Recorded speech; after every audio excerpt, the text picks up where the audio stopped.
The Valar Dominion was ancient, vast, and unchallenged. For 10,000 years, its kings sat upon thrones of burning crystal, looking down on the younger species of the galaxy as one might sneer at insects. When the humans of Sol petitioned for entry into galactic trade, the Valar king, Zyros the Eternal, saw only another weak race begging for scraps. They were young, barely out of their cradle, fragile bodies, short lives, laughably underarmed fleets. But humanity had something the Valar never understood: patience. When the colony of New Dawn was established on the frontier, its fertile worlds a glittering prize, Zyros ordered its eradication. Not conquest. Not integration, eradication. Valar dreadnoughts descended without warning. They bombarded New Dawn cities from orbit, turning oceans to steam and forests to fire. The humans' pleas for mercy were ignored. Their envoy was dragged before the Valar court and executed live for the Dominion's amusement. Zyros laughed, his jeweled crown catching the light. "Let this be a lesson," he proclaimed to the galaxy. "No fragile ape may claim dominion where Valar banners fly. Earth is a child, and children must learn their place." The celebration of cruelty for weeks, the Valar feasted. Their broadcasts spread across systems, replaying the death screams of New Dawn's colonists as entertainment. They mocked humanity's grief as weakness. Other empires, watching from afar, shook their heads. They pitied Earth but dared not intervene. After all, what could the humans do? Whispers spread through the stars. Earth was broken, too civilized, too bound by treaties, too cautious to strike back. The Valar king himself declared, with wine on his lips and blood on his hands, humanity will endure their humiliation. They will grit their teeth, bow their heads, and beg to serve. They are too patient to rebel, too weak to avenge. And across the Dominion, his subjects cheered.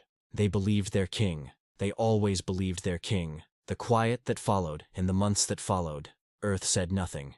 No threats, no retaliation, no fleets moving in the dark. To the galaxy, it appeared that humanity had accepted defeat, a conquered people without the dignity of resistance. But within Sol, behind closed councils and locked military channels, something ancient stirred. Humanity did not shout their anger into the stars. They swallowed it, forged it, turned it into steel. Every shipyard lit with furious industry. Every colony whispered with purpose. Soldiers drilled in silence. Engineers bled in silence. Families grieved in silence. The Valar mistook that silence for surrender. They could not know it was the stillness of a storm, the breath before lightning. The first omen it began with a whisper on the edges of Dominion space. Valar patrols vanished. Outposts went dark. Merchant convoys found their escorts absent. Their stations hollowed husks. Reports trickled in of human vessels moving where none should be. Silent ships, painted black, slipping between stars like shadows. Survivors described only fragments, a flash of light, a burning hull, a voice crackling across the comms before everything ended. "You killed New Dawn. We are here to answer." The Valar king dismissed the reports as lies. He called them exaggerations, tales woven by smugglers and cowards. But then, an entire Valar battle group vanished. 6 war cruisers, a dreadnought, thousands of soldiers, all gone without a trace, and humanity still did not speak. The breaking of silence, it was not until the Valar celebrated the anniversary of New Dawn's destruction that the silence finally broke.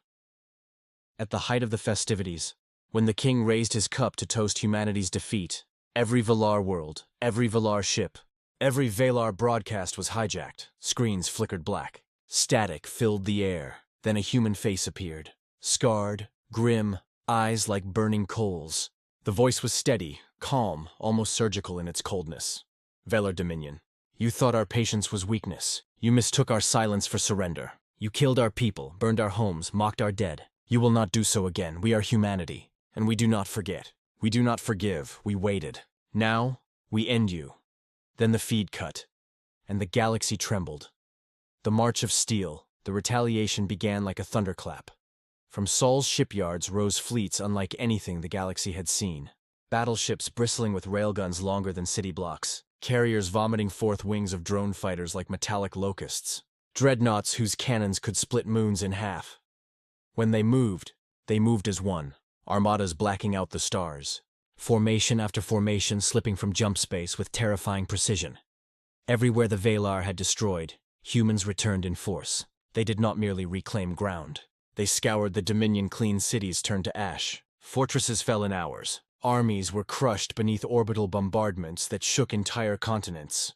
It was not conquest. It was judgment. The king's folly, King Zyros, cloaked in his arrogance, called for war. He gathered his fleets, millions strong, a wall of steel he believed impenetrable. When the two forces met above the gas giant Ralos Prime, he laughed. His voice carried across every comms channel.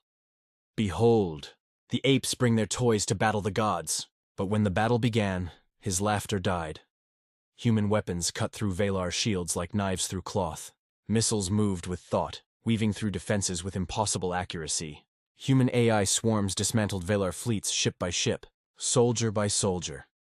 What was meant to be a slaughter of humanity became the annihilation of the Valar. The king watched as his proudest dreadnoughts erupted into fireballs, as his soldiers screamed and vanished into the void. He had underestimated them. He had mistaken patience for weakness, and for that mistake, he lost everything. The annihilation. The war did not last long. Weeks where Valar expected years. Every star system they controlled fell. Every throne world was silenced. On Valara Prime, the jewel of the Dominion, the skies darkened as human fleets descended. Armies of steel dropped from orbit, mechs the size of towers, soldiers armored in unyielding alloy, drones swarming like storms of metal and fire. Resistance was brief, futile.